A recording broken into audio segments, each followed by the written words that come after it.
Okay, so I ordered a new shift knob for my Vette. It's a 2005 Corvette, and this is my current one, which is just wrapped with tape.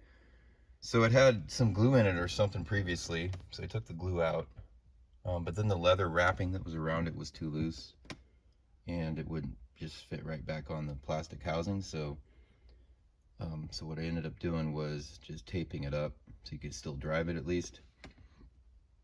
And obviously I need to buy a new one. So the factory parts for this Vette, I think the shift knob was like 70 bucks or something. I thought, well, I want one of those fun, like pool ball type shifter knobs instead. And they're only a little bit more, so that's what I ended up buying. So I've got this knob here, and it's looking pretty slick. And it's actually a weighted knob, so it's got a little bit of weight to it. It's not light, which would probably be nice because it'll make it feel like you've got some mass behind your shifting. I ordered it with the C6 adapter. Having a little bit of difficulty getting it to seat all the way down, so I'm gonna have to figure that out. But basically the way these knobs are put together or held onto the shaft is there's a screw down here on the side. You kind of see the thread in there. And so when you get the old one, you want to take the old one off, that's where you pull it off from here. So let me kind of wiggle this.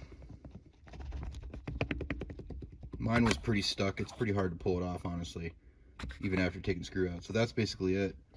So here's your old knob, or my old knob with tape everywhere. And then this is essentially what it looks like without the knob. It's kind of got like this notch. I don't know what the notch is for. Maybe to keep the knob from spinning. But then again, you have the screw down there, so I'm not sure what the deal is with that. This knob is from EPCO. So it's a shift knob from EPCO. I just ordered it right on their website and just put the specs in there. I think it was 80 bucks plus shipping and whatnot. But the problem I'm having is when we slide this guy on, he goes down nice and good, but then he doesn't quite make it. Gosh, I wish I had three hands. Doesn't quite make it to the hole, and I think it's because the shifter's bent or something. And I can't like, it just doesn't want to go.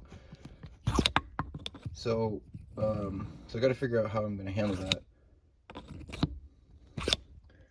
My guess would be that, and I don't think it's on the inside of the shift knob, because I took the shift knob here and I stuck a screwdriver, well, this star driver, and I stuck it down to the side, and I felt the depth all the way around at the full inside diameter of this hole here, and then I kind of just roughly gauged that. It's right where my nail is. And then if you take this and you put it here, you could see it drops well below the hole. So this thing should slide all the way down to where that hole there matches, but it gets stuck. And so I think it's like, I think the shift knob is, maybe it's a little bit bent. And so it's like hanging up down here. Maybe like hanging up right there.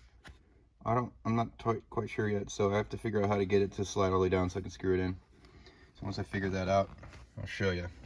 Okay guys, so I think I figured it out. So what I'm doing on this is, I swear the shift rod is slightly bent or something. I don't know if they're all that way, but in my particular case, I'm rubbing against the bottom of it here on mine. So I've got it in the vise here. I'm gonna continue grinding down with my Dremel and make this side smooth on the inside. You can kind of see what I did there, maybe, sort of.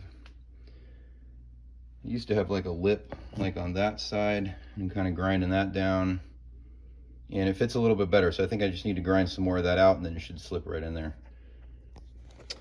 Okay, so back at the car here, you can kind of see what I ground down.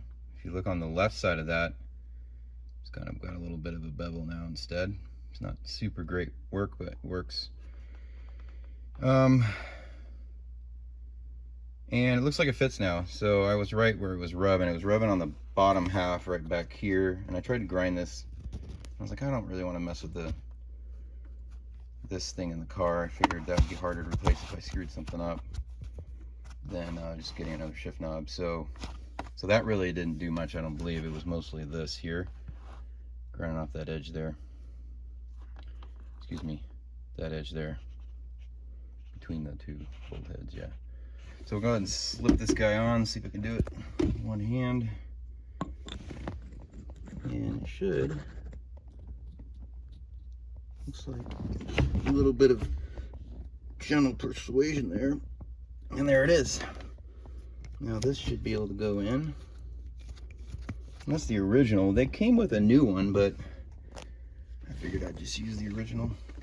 They're all gonna hide it with the boot anyways, I think. Maybe it's not quite all the way on yet. All right, I gotta put this down for a sec. Okay, finished product, finally got it on there. All the grinding helped a lot. It came with, so you can see I used the original screw. It came with a different screw, but it was a hex driver, whatever the Allen wrench type is. And this was a star driver.